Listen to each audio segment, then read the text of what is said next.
Cooking Wednesday, and we are with a familiar chef. We're here with Carol with Taste of Healing, and we're here at Thames Farm in Fort Lawn, which is one of your favorite farms. One of my favorite farms, yes. yeah. We were here last week, Indira Esquiva was here, and you were making a wonderful chicken dish. Today we're talking dessert. Dessert. So tell me what's going on today. Okay, well today I'm doing a flan. Ooh. And a flan is basically an egg custard. Okay. And you can bake it or you can steam it. But today, because we're cooking on a stovetop, we're going to steam it. Okay? All right. Now, you know, when you think about caramel flan, you've got the layer of caramel on the bottom. Okay? So I am taking it up to another level. All right. Okay? And we are we are going to have a blueberry balsamic flan. Okay? So in this, it's getting a little bit too hot. In this dish over here, in this pot, I'm going to have the, you put the sugar in, okay? And you let it, it looks good already, all right? And you can just kind of shake it a little bit, but don't stir it. It might seize up, okay? Shake it. Gotcha. Yeah. And it got a little hot while we were waiting. It's okay. It's good now, all right? Okay. So you see how the sugar is just going to start to melt? I see that, yeah. Now, I know that some of my followers are going to be watching this going, sugar! Carol's using sugar! Because I'm kind of against sugar, okay? But you know what? Let's get it into perspective, people. All right. Okay? We all need a little treat from time to time, okay? Sugar. Yes. And I'm going to show you a way that I'm going to reduce the sugar in this recipe. When I'm doing a caramel, you really can't. You really need to use some sugar. At the end of the day, when I did the nutrition on this recipe, per serving, there was less sugar in each individual one than there was in a fruit yogurt you'd find in the supermarket. Wow. So if you're going to do sugar, you want to work with real sugar. Gotcha. This is organic cane sugar, which is not bleached, okay? It's not the white sugar you buy in the store. It's not bleached, okay? You can tell by the color, okay?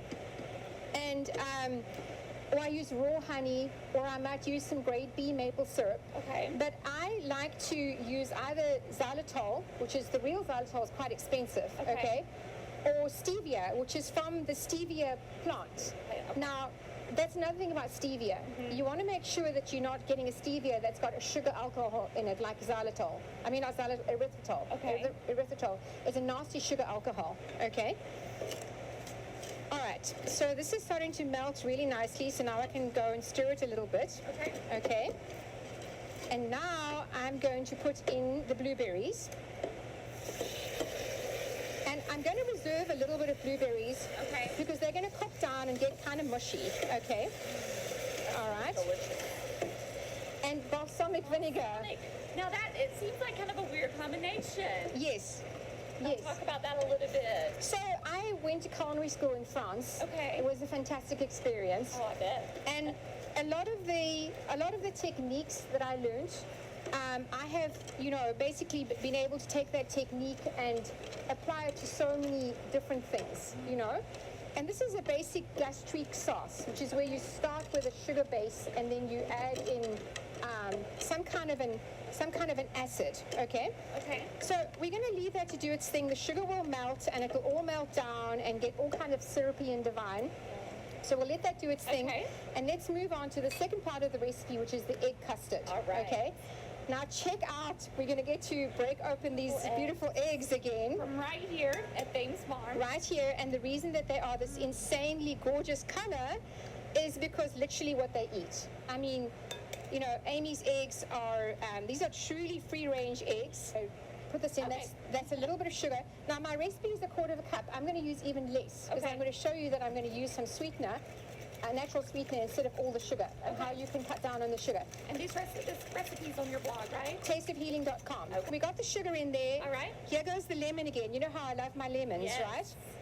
And we're going to scent the egg custard with a bit of lemon zest. Okay, just the zest of the lemon. This is a microplane zester. Okay. And we'll put a link on my blog as well. All right. For that. I love the fresh lemon. Just makes you in a good mood, doesn't it? It does. All right. Then whole milk and heavy cream. Okay. Again, don't do the low-fat stuff. It's not going to taste good. All right. 1.5 cups of milk, 1/2 cup of heavy cream. Okay. All right. And if you can get unpasteurized milk, that's really the way that you want to go. Okay. Okay. So I'm going to use a tiny bit of stevia here. Okay. It's incredibly intense. It's from a leaf, the sweet leaf stevia. Because I cut down on the sugar in this recipe, okay, and this will help. I find stevia on its own can taste a bit weird, but if you cut down the sugar and use a bit of stevia, it's really perfect, okay? And now you have this sauce, and what you're going to do is you're going to put some in the bottom of each cup, okay? It's beautiful. And swirl it around like this to sort of cover all the sides, Okay. all right?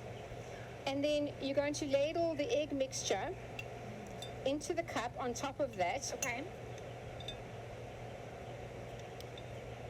It's just soaking in the flavor. I know it's Oh yes. so good. And the fruit will stick on the bottom as well. Okay. And then you've got some of the extra sauce that you can do afterwards as well. Okay.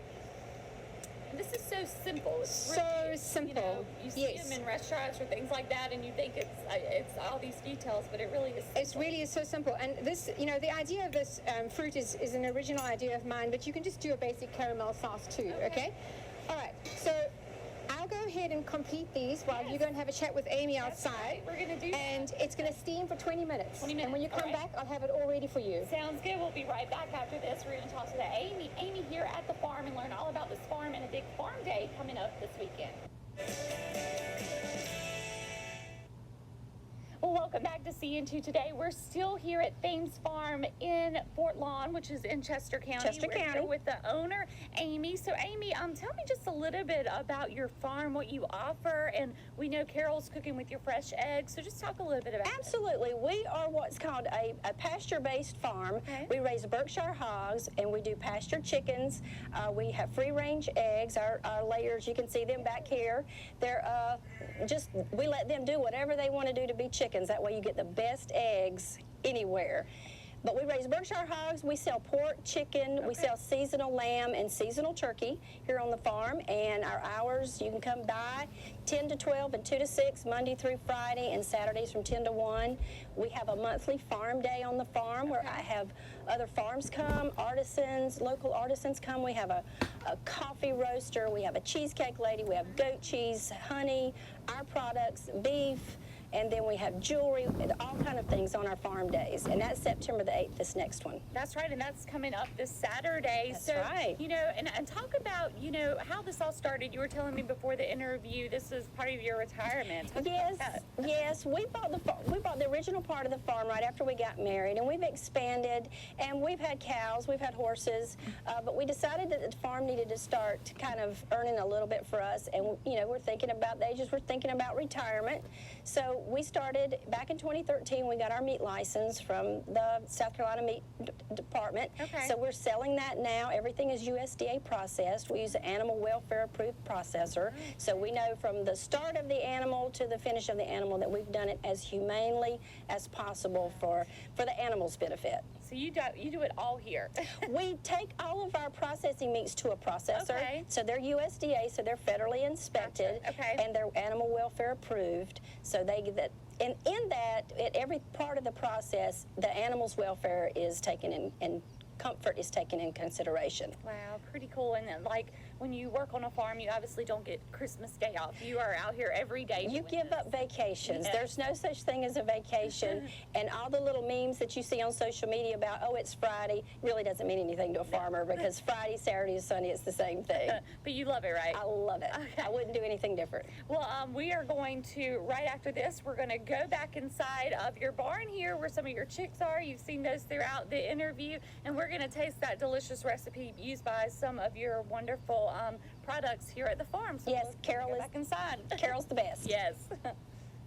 We are back in here at the barn. Amy, we are going to get a chance to taste this delicious Yes. dessert by Carol. So, Carol, everything's finished. So, tell us Yeah. a little bit what's going on. Yeah, did you enjoy the farm? Oh, yes. Isn't it gorgeous? Love it. Beautiful farm. We got to see the chickens and everything. It was great.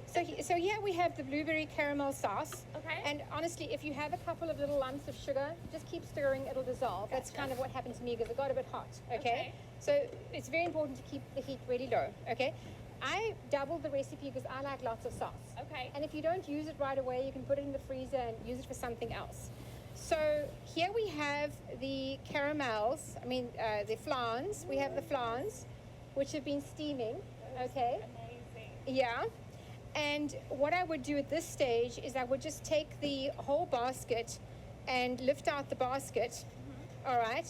And then set it on the counter until I can handle it. Okay. Until it's cool enough to lift them out without burning myself. And this can be eaten warm. Okay. Or it can be put in the refrigerator and eaten cold. Gotcha. Both are great. So this can be a great do-ahead recipe for your dinner parties. Okay. In wintertime, it's quite nice to have a warm, comforting flan. Oh, yes. So this is one that I've unmolded for you already, but you're just going to run a sharp knife around the flan like that. And then I kind of coax it a little bit, and out it pops. All right. So this is one that I made last night, which has been in my refrigerator. Okay.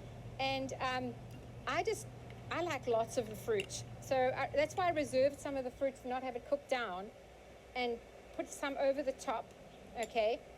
A little more of the fruit with a beautiful bright color. And I'm garnishing mine with basil on purpose, not a mint, because basil and blueberries are actually really good together. Okay. I like to use, herbs that are unusual for desserts You with do, and desserts. I love your stuff. So, okay, it's the moment. It's the moment. Indira. Spoon cheers. Okay, All I'm right. gonna let Amy get in here. Come All on.